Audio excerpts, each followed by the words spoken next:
Assalamualaikum warahmatullahi wabarakatuh. Alhamdulillahi tayyiban mubarakan fih kama yuhibbu rabbuna wa yarda. Ashhadu an la ilaha illallah wahdahu la syarika lah wa ashhadu anna Muhammadan abduhu wa rasuluh.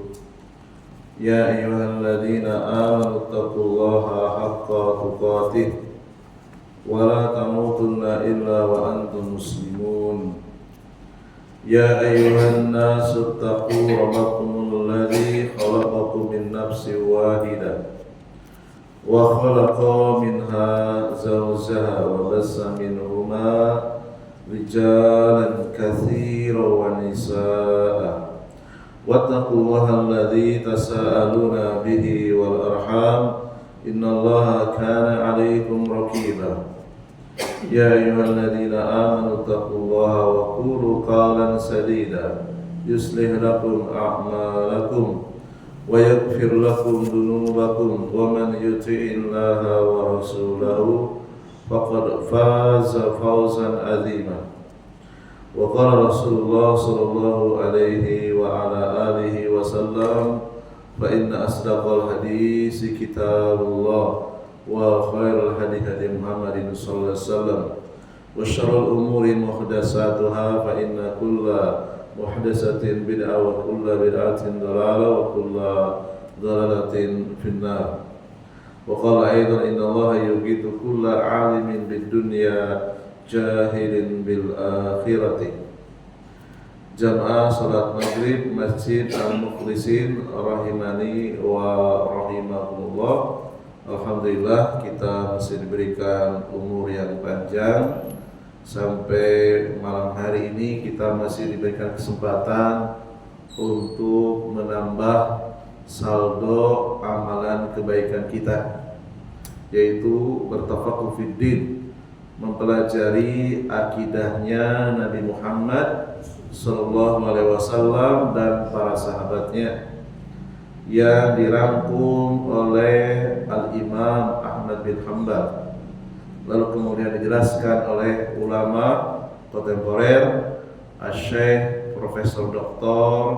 Abdul Aziz Ar-Razihi hafizahullah ta'ala, yaitu dengan judul kitab Syarhu Usuli Sunnati lil Imami Ahmad, penjelasan pokok-pokok akidah, pokok-pokok keyakinan Nabi Muhammad SAW dan para sahabat yang ditulis oleh Imam Ahmad. Beliau hidup pada abad kedua dan ketiga.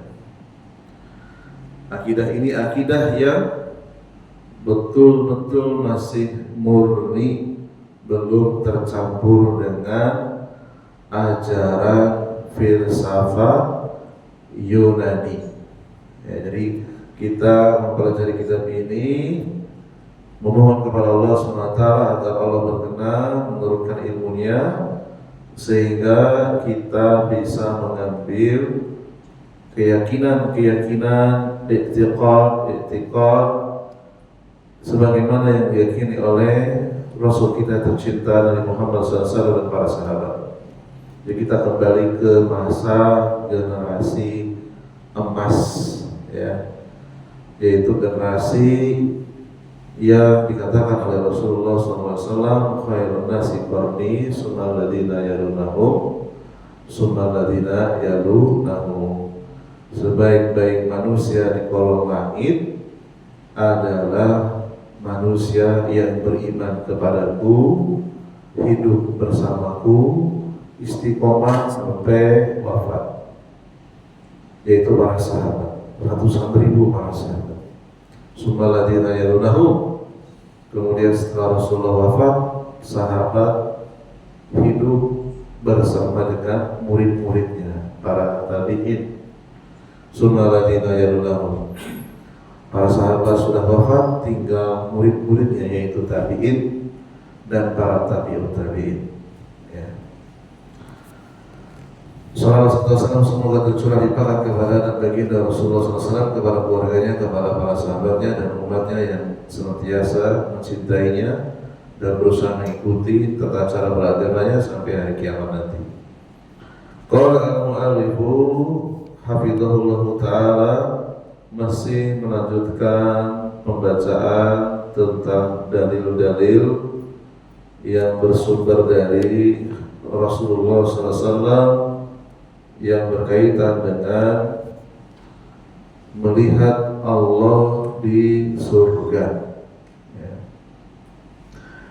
Jadi hadis-hadis ini sangat bermanfaat sebagai suplemen, sebagai makanan pokok batin kita, sehingga ketika kita mungkin merasa lesu, merasa turun imannya, merasa sedang gundah gulana, yakinilah bahwa masa depan yang sesungguhnya itu adalah masa depan ketika kita sudah berada di surga. Dunia ini bukan masa depan.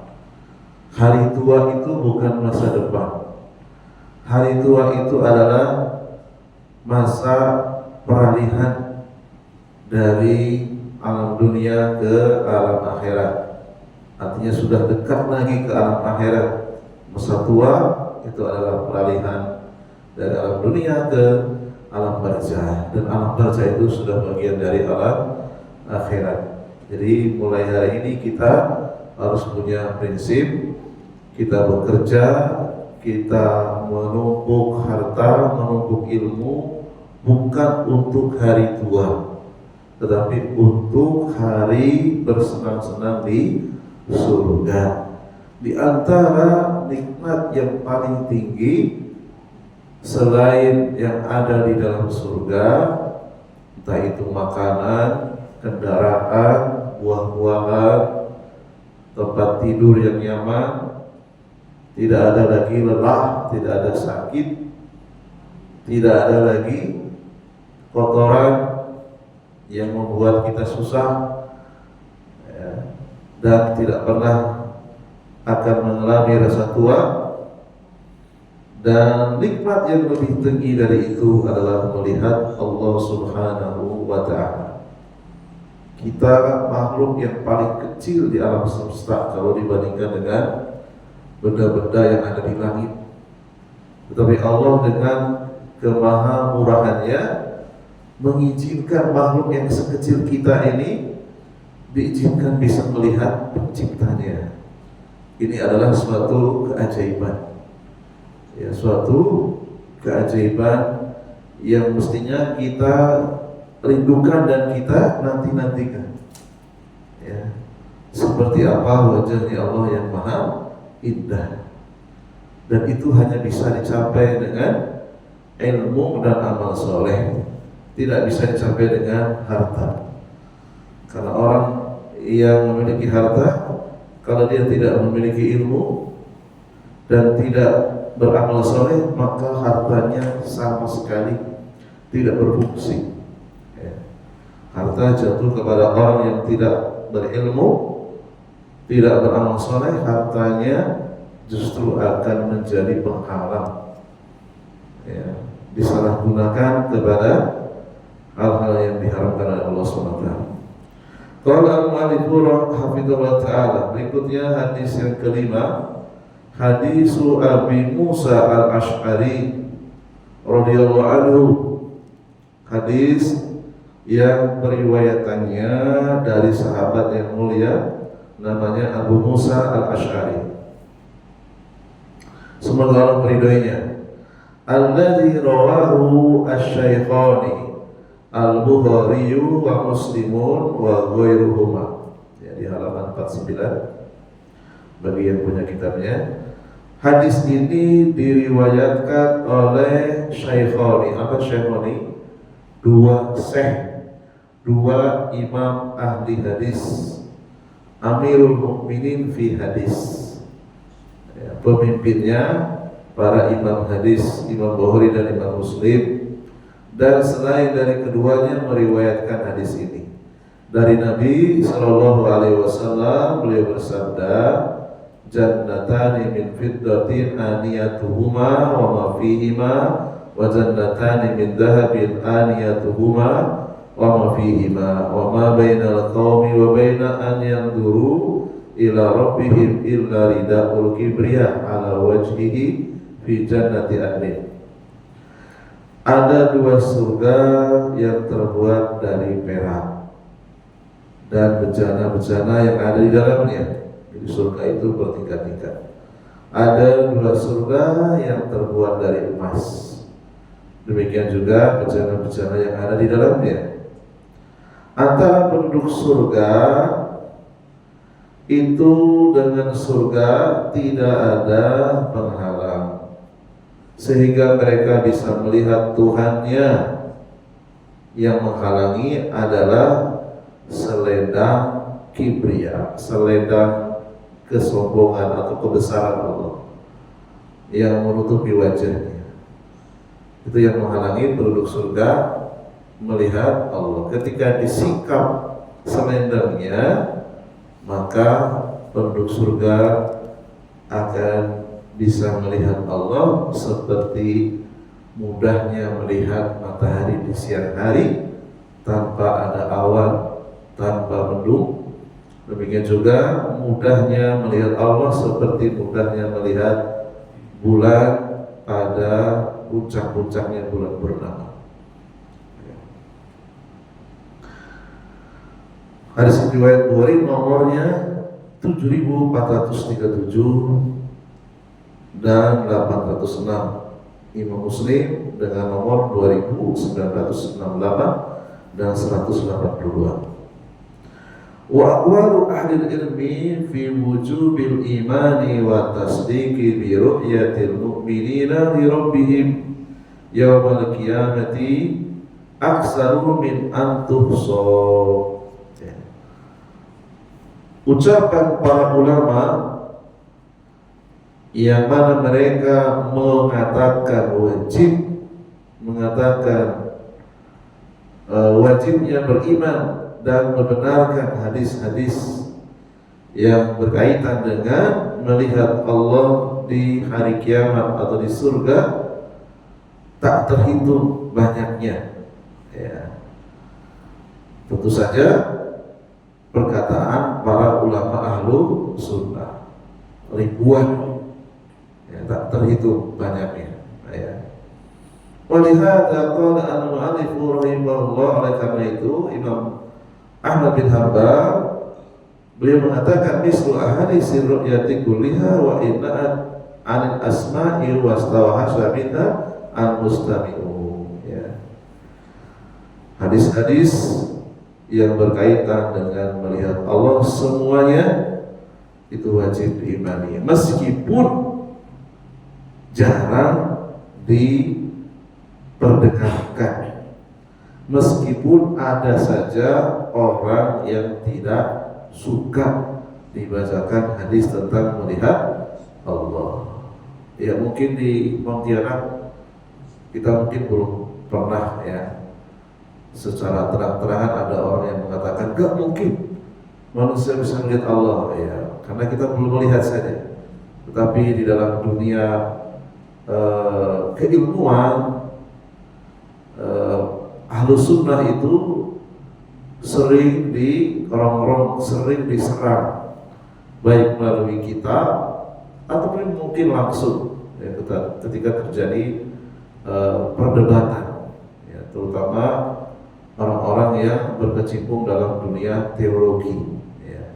Mungkin di kalangan orang awam kita belum pernah lah ada orang cekcok atau kelahi adu mulut gara-gara memperbincangkan apakah Allah itu bisa dilihat atau tidak. Ternyata di kitab-kitab orang-orang yang sering menulis tentang teologi, tentang agama, tentang pemikiran, itu perseteruan yang sangat sengit, ya, perkelahian yang sangat hebat. Ya. Di zaman sekarang mungkin belum, ya. Di zaman dulu sampai bisa menumpahkan darah. Al-Imam Ahmad itu beliau hanya tidak mau mengatakan Al-Quran makhluk, itu sampai di penjara. Kalau di zaman sekarang mungkin aneh ya, ngapain sih meribut-ributkan mengatakan Al-Quran bukan makhluk ya. Karena mereka berbahasa Arab ya, berbahasa Arab, literatur atau buku-buku berbahasa Arab mereka sama juga dipengaruhi oleh kekuasaan. Siapa yang bisa mendekati penguasa, maka dia bisa melebarkan pemikirannya lewat kekuasaan. Ya, kalau penguasanya jatuh kepada orang yang kekuasaan itu jatuh kepada penguasa yang buruk, nah tentu ini sangat berbahaya. Ya, maka akan dikelilingi orang-orang yang buruk agamanya, ya, orang-orang yang buruk akhlaknya, buruk agamanya, buruk ilmunya dan seterusnya. Ya, di zaman Imam Ahmad di masa yang lalu itu beliau sampai di penjara, sampai disiksa, ya.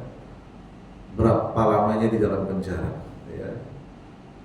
Sampai-sampai cambukan yang diterima oleh punggungnya Imam Ahmad itu kalau dialihkan ke gajah, gajah bisa mati.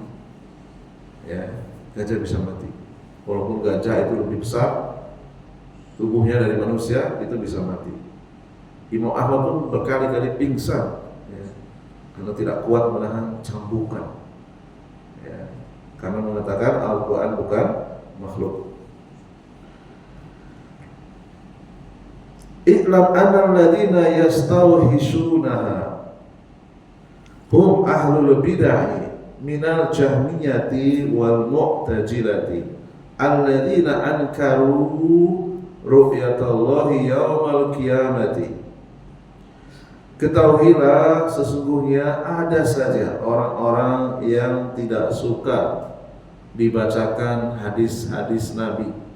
Kalau sekarang dengan inkaru sunnah, ya, mengingkari sunnah Nabi. Maksudnya adalah mengingkari hadis-hadis Nabi yang berkaitan dengan melihat Allah. Ya, mereka menolak seluruh hadis yang berkaitan dengan melihat Allah, meskipun hadis tersebut diriwayatkan Imam Bukhari dan Imam Muslim. Siapa mereka? Merekalah yang disebut oleh para ulama termasuk ahli bid'ah.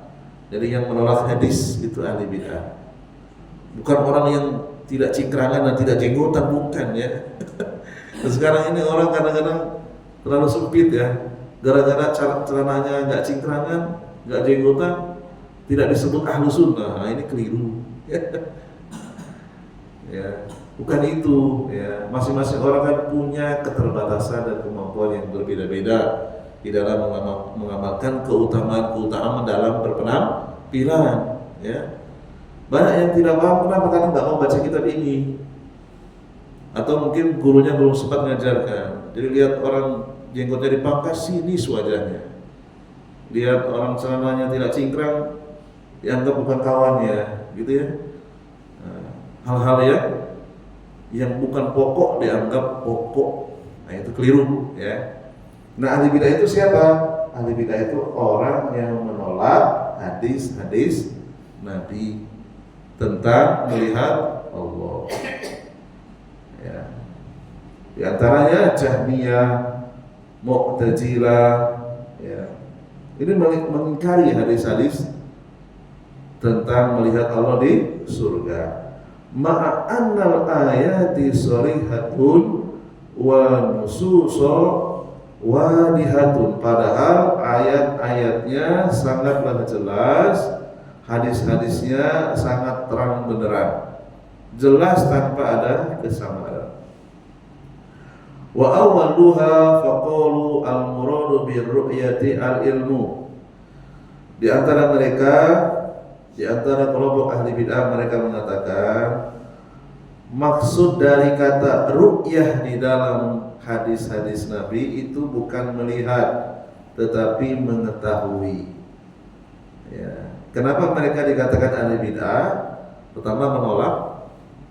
Yang kedua, tidak mengikuti penafsiran orang yang dijamin masuk surga. Siapa? Para sahabat. Nah, itu aja. Ya. Jadi saudara-saudara kita yang masih ikut acara-acara atau ritual-ritual yang tidak ada contohnya dari Rasulullah, tidak boleh kita langsung katakan dia ahli bid'ah, jangan. Ya. Karena di masyarakat ini banyak orang yang melakukan ritual-ritual yang tidak diajarkan Rasulullah bukan karena tahu ilmunya, kebanyakan karena jahil. Karena jahil. Ya. Yaqulu al-mu'tazilatu fi hadis.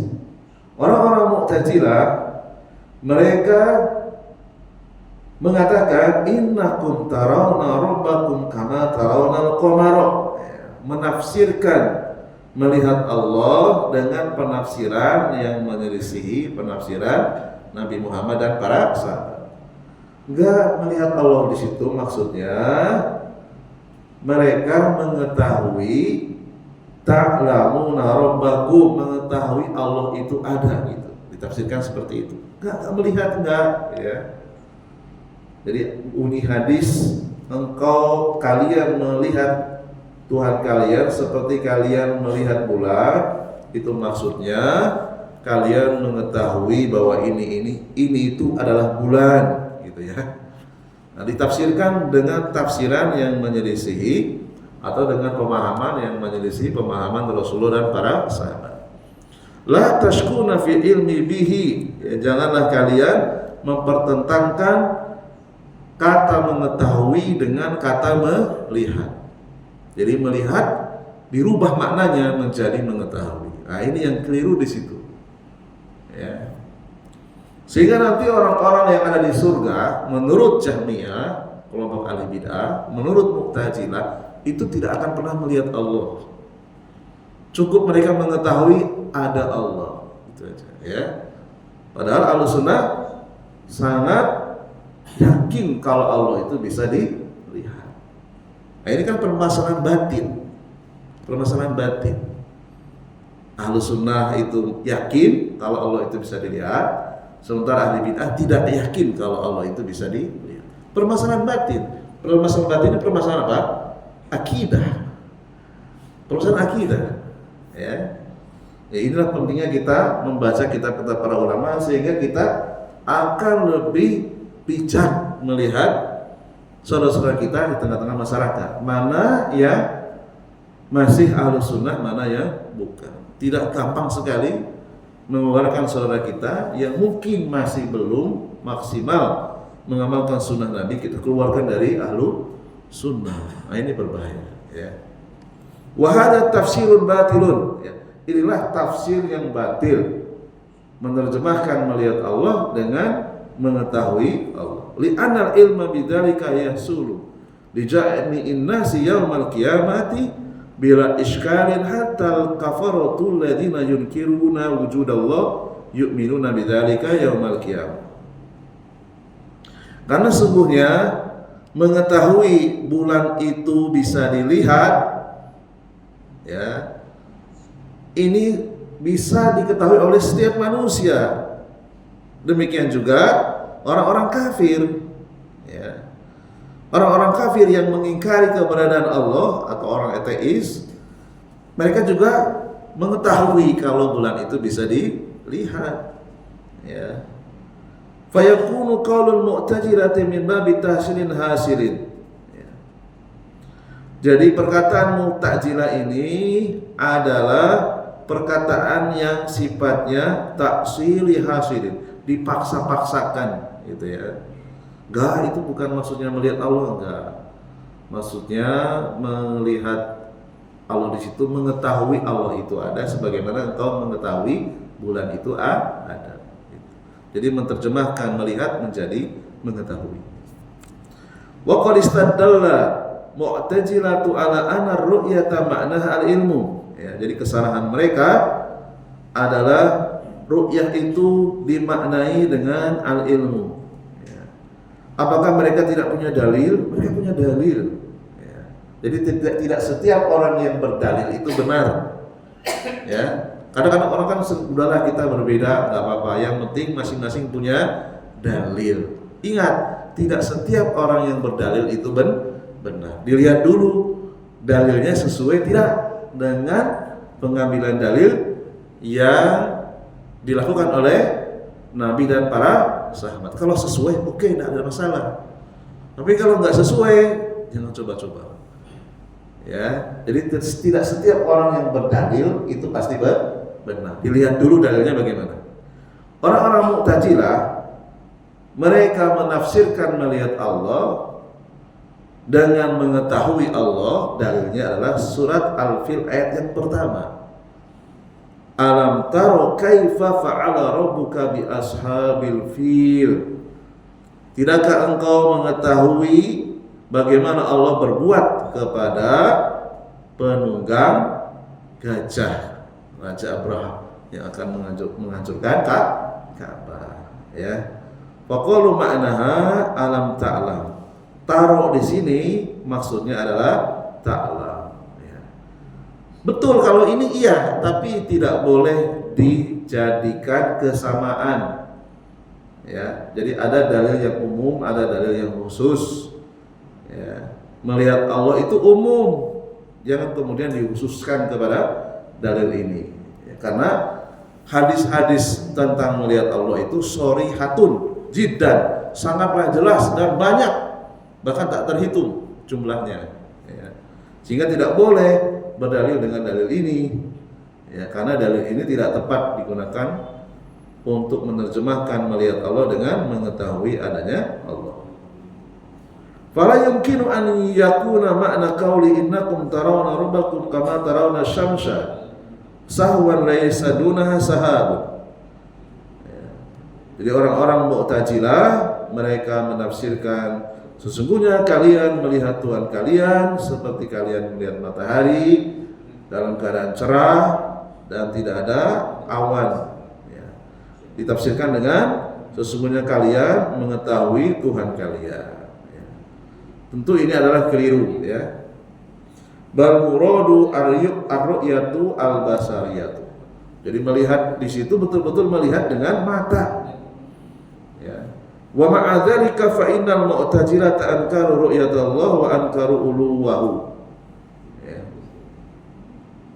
Orang-orang Mu'tazilah selain mengingkari, mereka menolak melihat Allah di surga, mereka juga menolak Allah itu tinggi di atas arsy. Ya.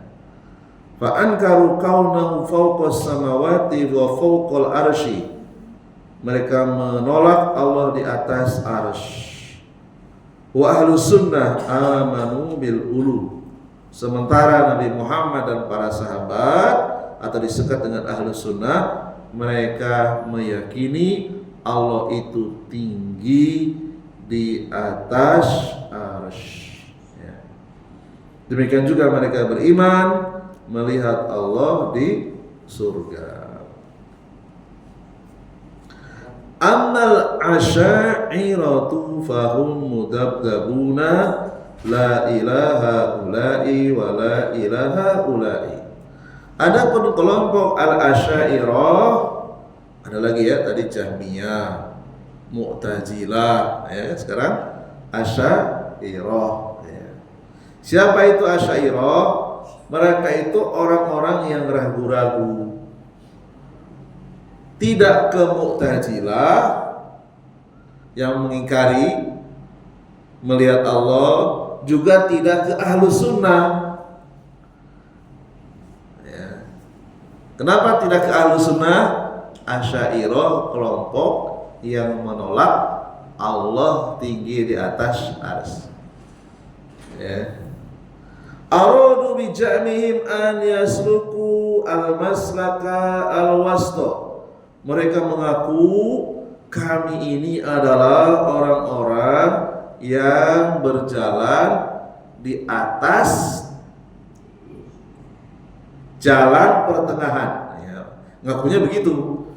Kami ini adalah orang-orang yang moderat, ya, gitu kalau bahasa sekarang. Pertengahan antara Mu'tazilah, yaitu orang yang mengingkari melihat Allah, dan antara, kalau menurut mereka Ahlus Sunnah itu dikatakan mujassimah. Orang-orang yang suka menyerupakan Allah dengan makhluk, gitu ya. Jadi mereka itu antara Mu'tazilah dan Ahlus Sunnah, tidak ke Mu'tazilah, tidak ke Ahlus Sunnah dalam urusan keyakinan melihat Allah. Faramu an yakunu ma'ahli sunnah fi ru'yati. Di sisi yang lain, Asy'ariyah itu walaupun mereka menolak Allah tinggi di atas arsy, ternyata Asy'ariyah itu masih meyakini di surga nanti Allah bisa dilihat. Wa ma'al Mu'tazilati fi inkaril ulu. Sedangkan Mu'tazilah dua-duanya melihat Allah ditolak, Allah di atas langit juga ditolak. Ya. Fa asbatu ru'yatallahi yaumil qiyamah. Orang-orang Asy'ariyah itu masih menetapkan Allah bisa dilihat di surga. Ya. Mereka hanya mengingkari Allah di atas arsy. Ya. Seperti Ahlus Sunnah meyakini ya, Allah bisa dilihat. Lakin ankaru uluwallah. Orang-orang Asy'ariyah mereka hanya mengingkari Allah di atas arsy. Allah tidak di atas arsy menurut Asy'ariyah.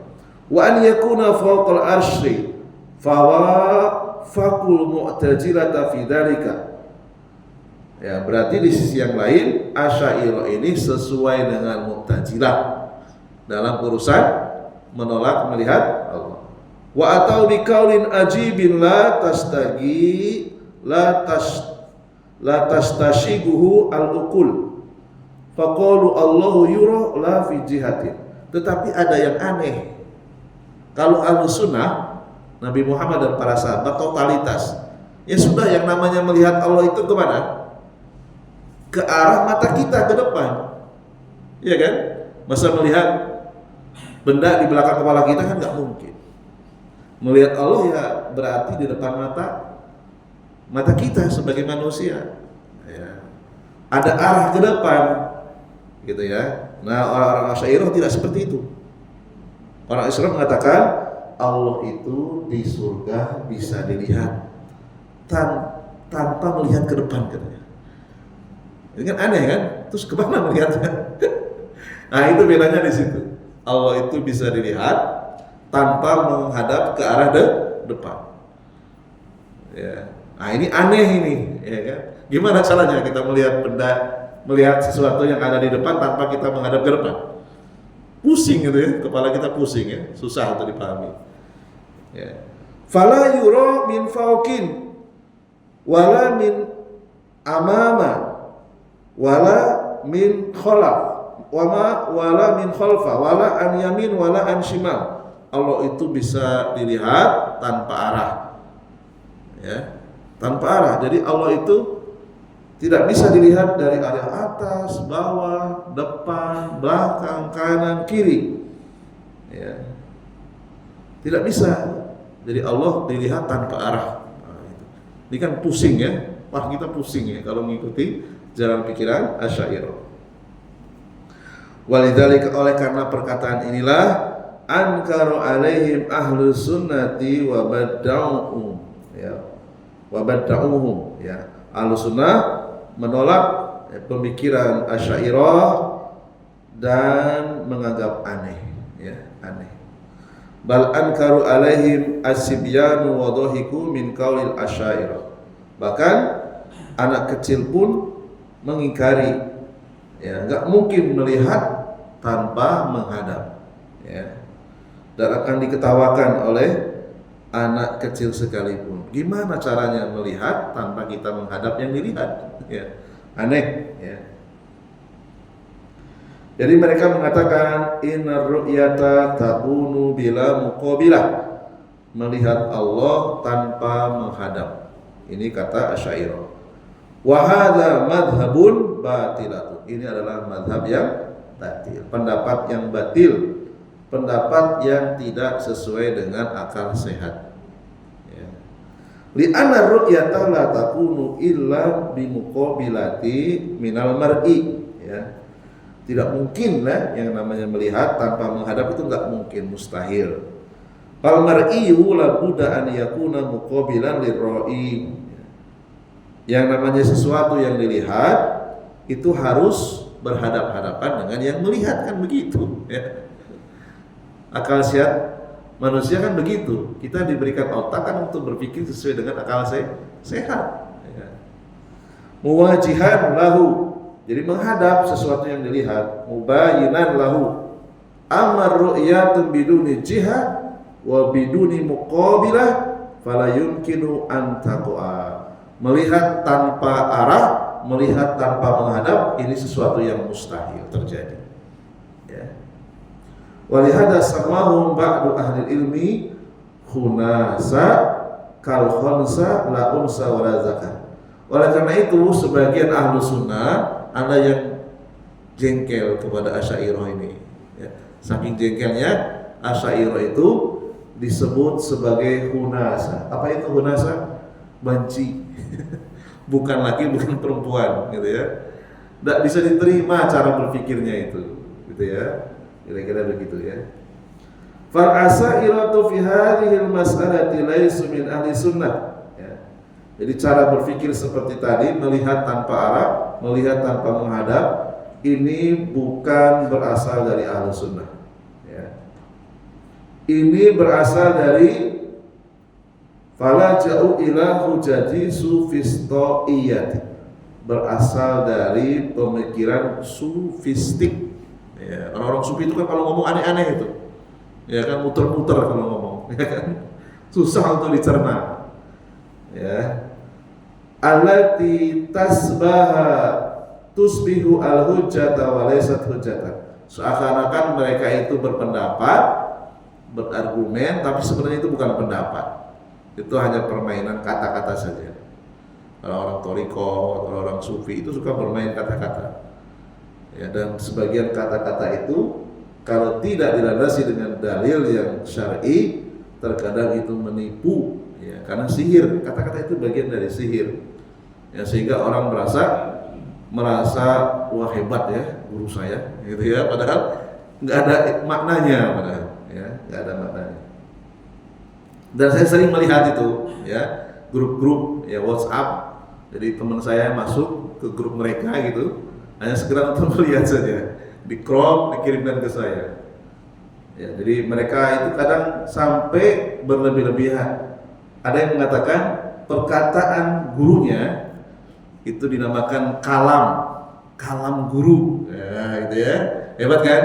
Kalam guru kita ini setara dengan kalamullah, katanya. Bayangkan sampai seperti itu. Ya. Saya crop, saya bawakan ke MUI, ya, langsung ketemu dengan ketuanya. Pak Ustadz, ini gimana, ini ada thariqat kok menyamakan kalam guru dengan kalamullah. Kalamullah itu Al-Quran, kalam guru itu maksudnya perkataan gurunya. Orang awam kan nggak tahu kalam itu apa, ya. Lalu kemudian ketua MUI telepon ke ketua MUI kabupaten, sebut saja kabupaten A gitu ya, telepon, Pak tolong awasi kelompok thariqat ini, ya, karena sudah berlebih-lebihan mengangkat perkataan gurunya sama dengan Al-Quran. Nggak boleh itu. Perkataan Nabi saja itu beda dengan Al-Quran. Kita baca Al-Quran dapat pahala, ya kan? Kita membaca hadis Nabi belum tentu dapat pahala, tergantung niatnya. Kalau niatnya thalabul ilmi dapat pahala, tapi kalau sekedar baca nggak dapat pahala. Beda dengan Al-Quran. Al-Quran kita baca satu hurufnya diganjar, ya kan, beda. Walaupun secara hukum setara, tapi ganjaran membaca Al-Quran dengan membaca hadis beda. Tapi ada kelompok yang aneh, menyamakan kalam guru itu maksudnya perkataan guru itu sejajar dengan kalamullah dengan Al-Quran. Ini adalah berlebih-lebihan, mengagung-agungkan guru. Panggilannya juga hebat, tuan guru panggilannya. Ya, nanti kalau sudah lama masuk gitu ya, dia sudah lama, sudah setia dengan gurunya, naik di depannya dikasih Syekh, ya, Syekh Fulan gitu ya, gelarnya di belakangnya ST, gitu ya. Nggak bisa baca kitab, tapi udah gelarnya Syekh. Nah, dia ditunjuk untuk wilayah mana. Saya lihat sendiri tuh, ya. Padahal belum bisa bahasa Arab, belum bisa baca kitab para ulama, tapi sudah diangkat oleh guru. Ya kan dia makin makin merasa diistimewakan, ya, dan itu berbahaya. Akhirnya saking takdimnya, saking hormatnya kepada gurunya dengan berlebihan, semua hartanya kadang dikasihkan. Bahkan di jeruju itu istrinya pun ada yang dikasihkan. Ya, istrinya ada yang dikasih. Saya pernah ketemu dengan orang PLN, 2 orang, yang satu tidak selamat, yang satu selamat. Ketemu dengan saya di toko buku As-Salam. Oh ya, As-Salam ya, di Jalan Tani Makmur itu. Dia ngaku sendiri kepada saya, alhamdulillah Pak, saya ketemu teman-teman yang ngaji, saya otaknya sudah dicuci ya, tapi masih diselamatkan. Kawan saya nggak selamat Pak, dijerujuk. Istrinya diserahkan ke gurunya. Na'udzubillah min dzalik, ya, sudah dicuci otaknya. Ya. Ada sampai seperti itu ya. Nah, itu dari hujaji sufistoiyah. Ya, hujah atau argumentasi dari orang-orang sufistik. Ya, kadang-kadang aneh-aneh perkataannya. Sebagaimana tadi, Allah itu bisa dilihat tanpa arah, tanpa menghadap. Nah, ini kan aneh, ya, aneh. Faqalu inna indana dalilan annahu yumkinu ru'yata bila muwajihah. Ya, mereka mengatakan kami punya dalil kok melihat Allah tanpa menghadap, kami punya dalil, gitu ya. Kila, lalu kemudian ditanya, ma huwa, apa dalilnya? Kok bisa kamu melihat Allah tanpa menghadap Allah? Kok bisa? Gimana dalilnya? Nah, mereka berdalil. Apa dalilnya? Ru'yatul insani wajhahu fil mir'ati yaro bila jihatin. Nah, ini dalilnya. Dalilnya akal-akalan. Manusia melihat wajahnya melalui cermin. Nah, itu ya. Kan dia nggak perlu menghadap wajahnya, dia menghadap ke arah lain. Itu cara melihat wajahnya dengan menghadap cermin. Ini masuk akal atau tidak ini? Nggak masuk akal, ya. Nanti kita lihat penjelasan para ulama. Naqulu lahu hadza talbisun. Ini adalah pengkaburan. Dari mana pengkaburannya? Li'anal insana la yara fil mir'ati illa khayala suratihi al muntabi'ati fil jismi sokili. Sesungguhnya seorang manusia itu tidak bisa melihat wajahnya sendiri, kecuali yang dia lihat itu adalah bayangan. Iya kan? Ketika kita melihat wajah kita di cermin itu bayangan, bukan wajah kita yang asli. Kalau orang belajar fisika pasti paham itu, ya kan? Yang ada di dalam cermin itu bayangan yang diawetkan oleh cermin. Jadi itu bukan wajah kita. Nah, terbantahkanlah dengan ilmu fisika dasar. Ya, mungkin itu saja dulu yang bisa kami sampaikan. Waktunya sudah habis. Subhanakallahumma bihamdika asyhadu an la ilaha illa anta astaghfiruka wa atubu ilaik. Assalamualaikum warahmatullahi wabarakatuh.